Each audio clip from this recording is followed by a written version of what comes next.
Finding refrigerant leaks, especially small ones that don't impact performance for weeks or even months, is one of the most difficult challenges when repairing an air conditioning system. Yet finding and repairing leaks is critically important for the longevity of a replacement compressor.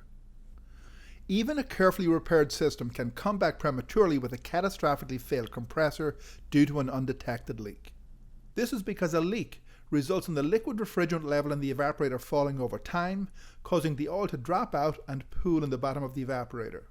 The result, of course, is premature compressor failure due to lack of lubrication.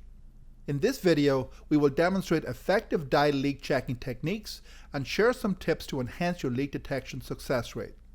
A few things to keep in mind before we actually start leak checking. Always check the dye manufacturer's recommended procedures for using their particular dye and UV light. Some manufacturers add dye at the factory, or somebody else may already have added dye to the system. It is important not to add more dye than is necessary to find a leak. Always check for the presence of dye before adding dye to a system.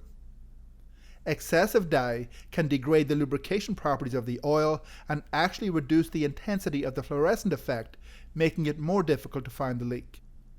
To check if the system may already have dye in it, remove the service caps and shine a UV light in the ports.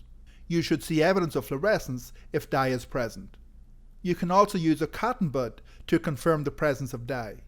If dye is already present, you can start leak checking right away. No need to add additional dye. Different UV lights may shine at slightly different wavelengths and also differ in intensity, and dyes from different manufacturers may fluoresce at slightly different wavelengths. Therefore, it's important that your light and dye are a good match for each other. Check that a test sample of dye fluoresces brightly under your light. With this in mind, it's a good idea to use a light and corresponding dye from the same manufacturer. Here, for example, you can see a significant variation in the luminescence of different dyes under the same light, while here you can see varying luminescence of the same dye under different lights. Choose a quality dye that meets the latest Society of Automotive Engineers specification for UV dye. Currently this is SE J2297.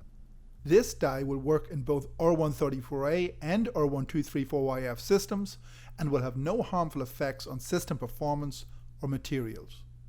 It is important that the system is fully charged with refrigerant in order to thoroughly distribute the dye.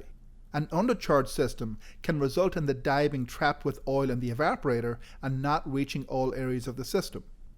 Add the manufacturer's recommended amount of dye, typically about a quarter ounce, to the system through the low side service port with a dye injection tool. Run the vehicle with the AC on for at least 20 minutes to thoroughly distribute the dye in the system and to allow it to start showing up at possible leak sites. Wear the yellow tinted glasses that come with your leak detection kit. The glasses accentuate the fluorescence of the dye and also protect your eyes against the damaging effects of UV light. Many modern systems now use compressors with oil retention technology to retain more of the overall oil charge in the compressor. This feature may result in more of the dye being trapped in the compressor. It can take longer for sufficient dye to reach the high side of the system and indicate a leak. Systematically work your way around the system with UV light looking for evidence of a leak. Even when you find a leak, continue to check the entire system. It is not uncommon to find additional leaks, especially on older vehicles. Use a telescoping mirror to reflect the UV light and check hard to see places. A UV LED light with the flexible gooseneck used in conjunction with an inspection mirror is also useful for checking hard to access areas. Of course, evaporator leaks are the most difficult to find because a direct line of sight to the source of the leak is usually impossible. To improve your evaporator leak detection success, try the following approach, although this technique may not work as well in areas of low humidity. After the dye has been thoroughly distributed in the system, park the vehicle outside in direct sunlight with the doors and windows closed. On a hot summer day, cabin temperature can easily exceed 120 degrees, which could raise static system pressure to 150 psi or more. The increased pressure in the evaporator will help to accelerate the dye leak rate through the leak point. After the vehicle has sat for several hours, place a white polystyrene cup beneath the evaporator drain in a position to catch the condensate. Start the engine and operate the air conditioning system with the system set to fresh air, while collecting all the condensate in the cup. It's important to collect all the condensate right from the beginning. Periodically swirling the condensate in the cup will cause any dye which is present to adhere to the sides of the cup, where it will be easier to see with the UV light. A variation of this technique is to attach a funnel with a piece of clear plastic tubing beneath the vehicle in a position to catch the evaporator condensate.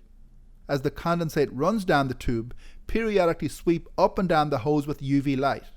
Any tiny fluorescent droplets of dye adhering to the inside of the hose will be strong evidence of an evaporator leak. Using these techniques will greatly improve your chances of finding evaporator leaks using dye. When all the leaks have been found and repaired, use a dye neutralizing spray to remove all traces of dye.